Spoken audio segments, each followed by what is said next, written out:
Shalom familia, bendiciones. Este es el pastor José Vargas, estudiante del grupo de los del Camino y perteneciente a la congregación Yeshua Netami. Es para mí un gozo en poderles traer en este video una cápsula más del grupo de los del Camino, de la asignación que siempre nos otorga nuestro maestro Moré Rico Cortés todas las semanas en cada porción. Esta semana vamos a estar tocando el mandamiento número 412 que tiene que ver con la prohibición de redimir con dinero al homicida. Así que saludamos a todos nuestros hermanos y maestros de grupos de camino y también a nuestros hermanos de metodología. Prohibición de redimir con dinero al homicida. Esta porción, este tema viene de la parashá o de las dos últimas parashá que estamos estudiando esta semana, que llevan por nombre Matot y Masei, una Matot tribu y Masei jornada. Esta es la Torá, Números capítulo 30, los versos del 1 al capítulo 36, verso 13. Las Haftará los profetas Jeremías capítulo 2, los versos del 4 al 28 y capítulo 4, los versos 1 y 2 y el Bri Hadashah, los primeros escritos del primer siglo, Marcos capítulo 9, los versos del 45. Recordando siempre que todas estas cápsulas las redirigimos hacia la metodología creada por nuestro maestro Moré Rico Cortés, la metodología y también la escalera educativa. Esta semana vamos a estar tocando el contexto cultural, histórico y contexto del templo. También estos mandamientos, todos los adquirimos del libro del Tayami Bol, los mandamientos 613. Y como dije, voy a estar hablando hoy sobre el mandamiento número 412. Es un mandamiento prohibitivo, es el número 241 en el libro del Tayami Bol y es para el Beit Hamidah o el templo. Números capítulo 35, verso 31 dice de la siguiente manera, y no tomarás precio por la vida o rescate por la vida del homicida porque está condenado a muerte indefectiblemente morirá. Porque aceptar rescate por un asesino bajo pena de muerte hubiera deshonrado la justicia de Hashem y profanado la tierra, ya que la sangre derramada solo puede ser expiada con la sangre del culpable. Y esto lo vemos aquí en Números capítulo 35, los versos 31 al 33, que dicen, y no tomarás precio por la vida del homicida porque está condenado a muerte, definitivamente morirá. Ni tampoco tomaréis precio del que huyó a su ciudad de refugio para que vuelva a vivir en su tierra hasta que muera el sumo sacerdote, y no contaminaréis la tierra donde estuvieres, porque esta sangre amancillará la tierra, y la tierra no será expiada de la sangre que fue derramada en ella, sino por la sangre del que la derramó. Dice aquí que esta persona que es condenada a muerte, aunque diera toda su riqueza, y bienes, posesiones y todo lo que valiera en el mundo, pues todo lo que un hombre tiene lo daría por su vida, pero no se tomará nada, ni todo lo que sus amigos puedan ofrecer por él, todo debe ser rechazado. La vida del tal hombre no se salvará por ninguna consideración. Así que estamos viendo la esencia de este mandamiento, que son prohíbe a que una persona que mató voluntariamente, intencionalmente, no se le puede aceptar rescate o dinero para eh, salvar su vida. Dice aquí que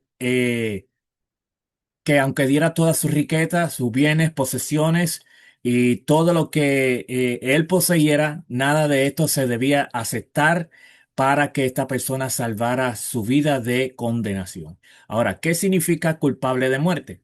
Quien mata a un hombre voluntario e intencionalmente. Pero uno puede ser culpable de matar a otro y sin embargo no merecer la muerte. Cuando lo hace por y siempre y cuando lo hace por y no le quiere hacer la salvedad, la aclaración aquí, cuando lo hace por ignorancia y accidentalmente, con respeto a él, por lo que añade esta cláusula, pero será condenado a muerte por orden del magistrado civil. En este caso viene siendo el Sanedrín. Y si esto no se hace por falta de pruebas, por culpa del juez o por la clemencia criminal del gobernador principal, Hashem tarde o temprano se vengará de esa persona. Y esto es algo que quiero que en esta cláusula tengamos en mente. Este versículo en particular forma parte de la sección del libro de Números que trata sobre el establecimiento de ciudades de refugio para quienes cometen homicidio involuntario.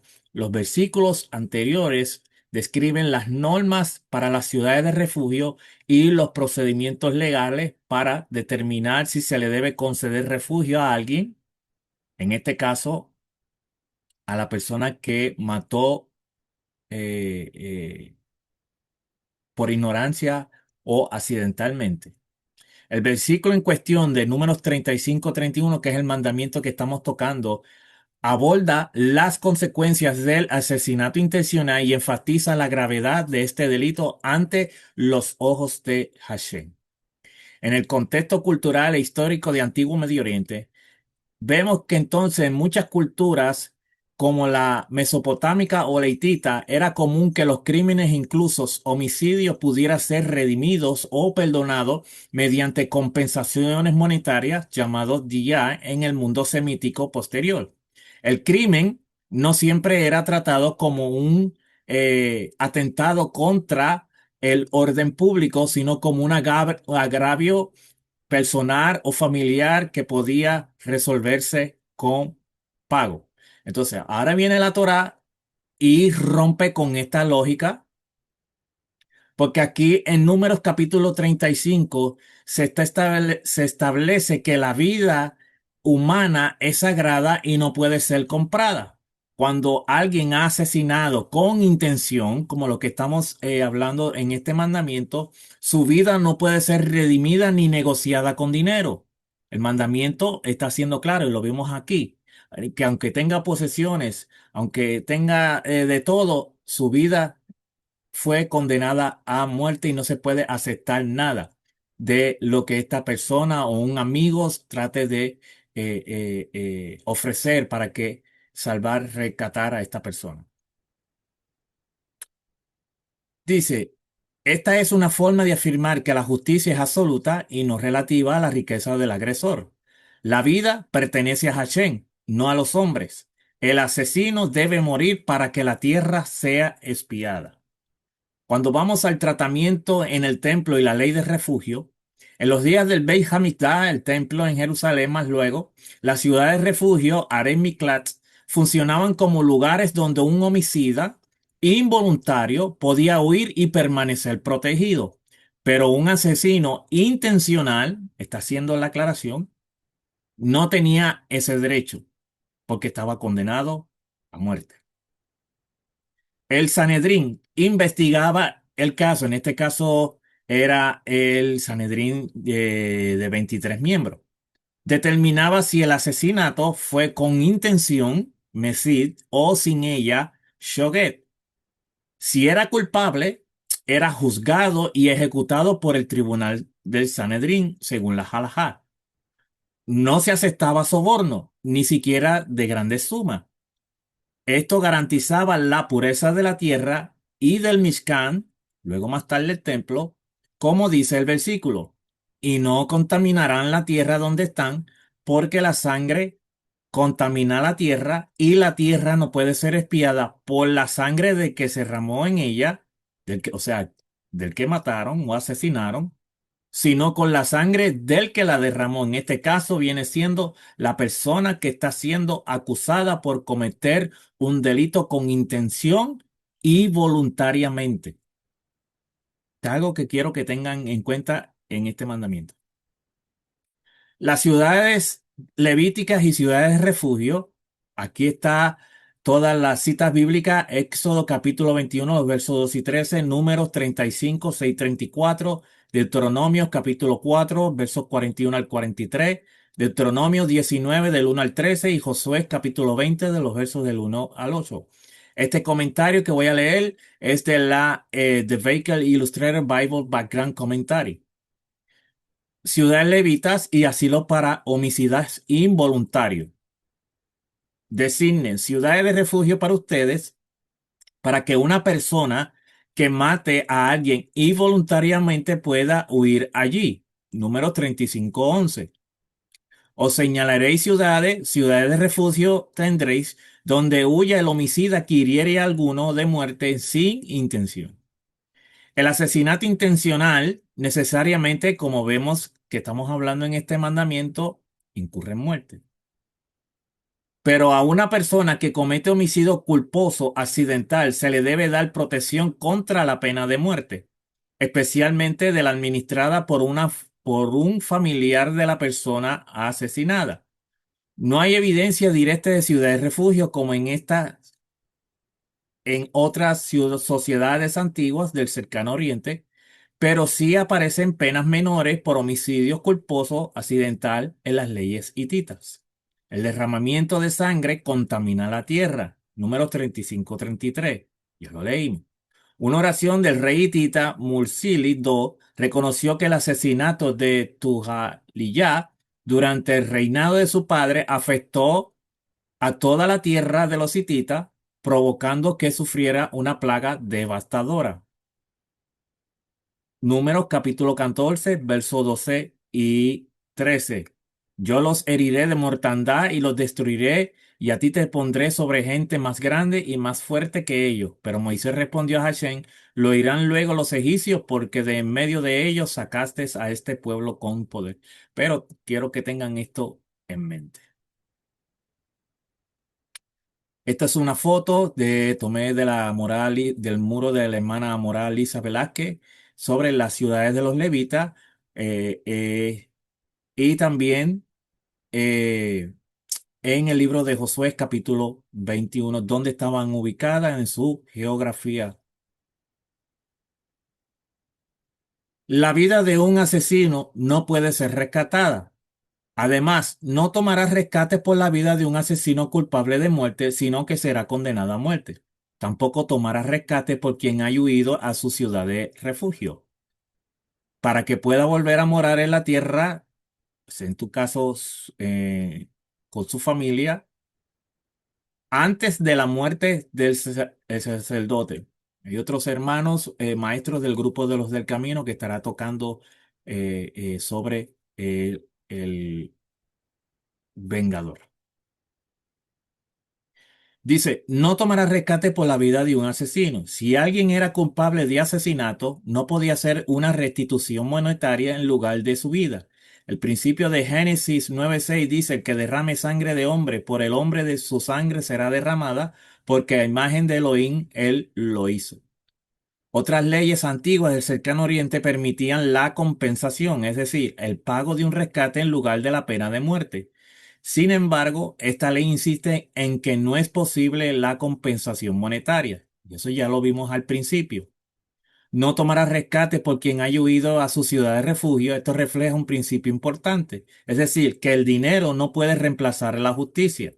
A veces a una recompensa monetaria satisface la justicia, como en Éxodo capítulo 22, verso 4, pero otras veces no lo hace ni debe usarse como sustituto de la justicia.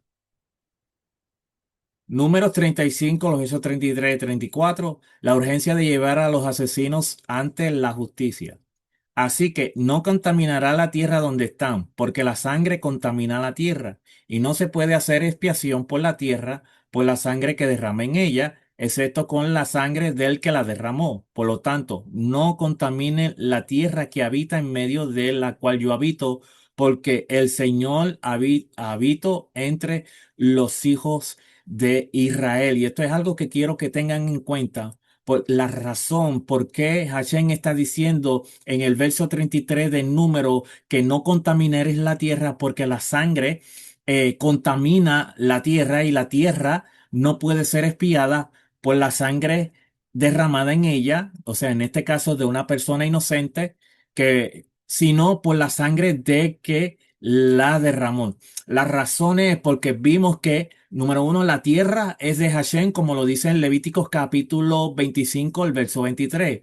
Entonces, cuando alguien asesinaba, rompía el orden de justicia divina. Solamente el castigo al culpable era la muerte y era como único se podía restaurar el equilibrio y redimir la tierra ante Hashem.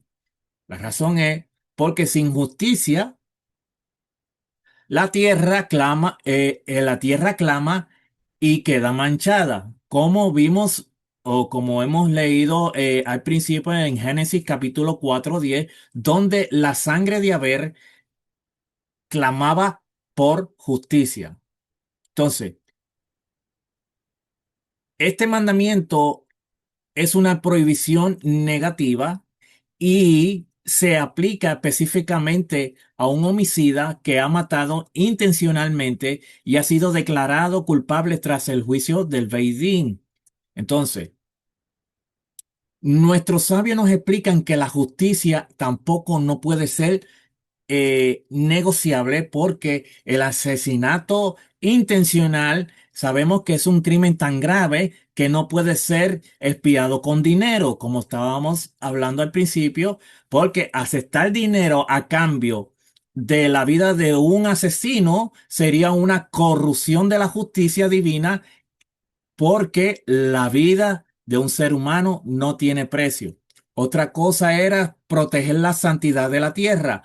El mismo capítulo de aquí del libro de Números conecta el derramamiento de la sangre con la profanación de la tierra. Por eso vimos que no contaminaréis la tierra porque la sangre contamina la tierra.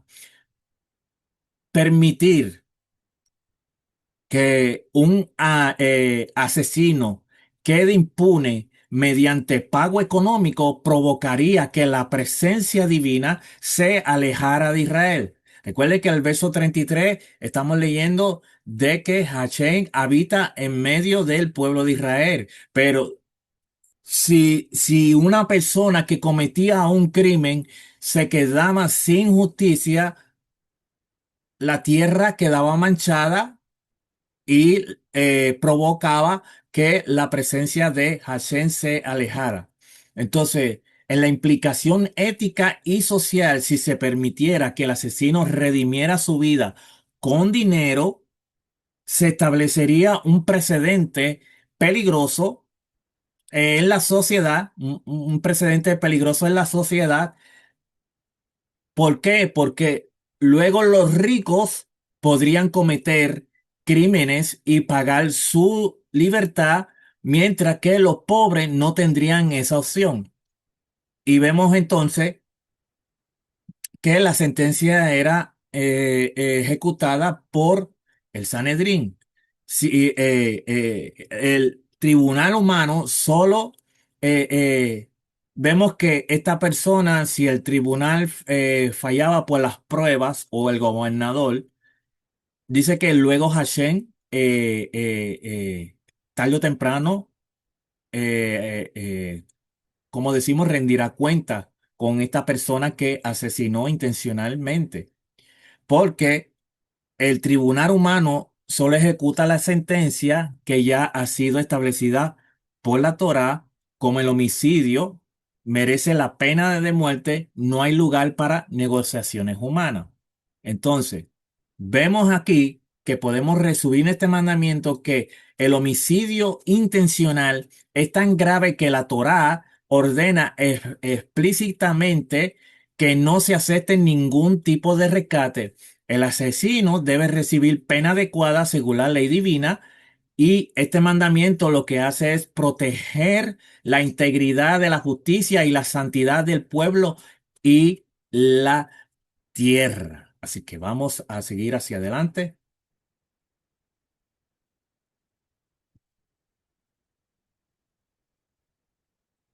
Es paradójico que el contexto correcto, la sangre sea purificador más eficaz, el único medio de expiación entre Dios y el hombre, pero en el contexto equivocado tenga precisamente el efecto contrario, porque la sangre contamina la tierra. con toda la atención que con razón prestamos a los problemas de ecología y contaminación en nuestros días, existe un acto de contaminación que trasciende con crece la destrucción de ríos, la destrucción de lagos, la deforestación y el derrame de petróleo que contamina incluso los mares. Esto es el abuso de personas. El peor abuso de todo es la muerte por negligencia. Dios no se acercará a una tierra donde la sangre sea el agente contaminante, excepto por la sangre de quien la derramó. La manera de evitar esta profanación es juzgar y ejecutar a los asesinos. No se puede hacer expiación por la tierra por la sangre que se derrama en ella, excepto por la sangre quien la derramó. Se podría decir que debido a la mancha de tantos asesinatos impunes, eh, eh, eh, no quiero mencionar este nombre, es una tierra profanada en todo el país. Muchos son asesinados y pocos son llevados ante la justicia. La sangre de los asesinados clama ante Elohim. La sangre contamina la tierra. No sean crueles con su propia tierra, convirtiéndola en una cueva de asesinos. Dios le está hablando a Israel y le está diciendo que no sean crueles y que su tierra no la convirtieran en una cueva de asesinos. Entonces, números 35-31 afirma que a los israelitas no se les permitía pedir rescate por la vida de un asesino intencionado. Este versículo enfatiza la importancia de la justicia y la necesidad de un castigo rápido en caso de asesinato, ya que refleja el compromiso de los israelitas con el mantenimiento de una sociedad justa. Esta disposición se estableció para evitar que las familias solicitaran compensación por homicidio involuntario, garantizando así que se hiciera justicia sin la influencia de las relaciones familiares. Entonces, la enseñanza espiritual de revelancia actual, la vida humana es inviolable. No tiene precio como vimos al principio. Esta misma enseña que ningún precio justifica la pérdida de una vida o algo profundamente radical comparado con los códigos contemporáneos a la Torá.